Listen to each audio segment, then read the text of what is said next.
Nagkatuwang ang Naval Forces Southern Luzon at LCC Foundation Incorporated sa pamamahagi ng relief pack sa dalawang barangay sa Naga City na lubhang naapektuhan ng nagdaang Bagyong Christine nito lamang 8 ng Nobyembre taong kasalukuyan. May kabuang 1,500 pamilya ang nabigyan ng relief packs.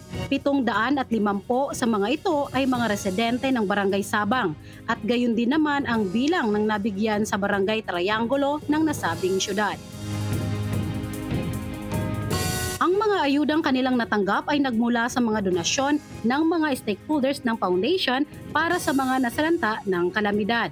Nagpahayag naman ng pasasalamat ang Manager, Program Development ng LCC Foundation Incorporated na si Ma'am Irina Cristobal at ilang residente sa suporta at tulong ng Philippine Navy.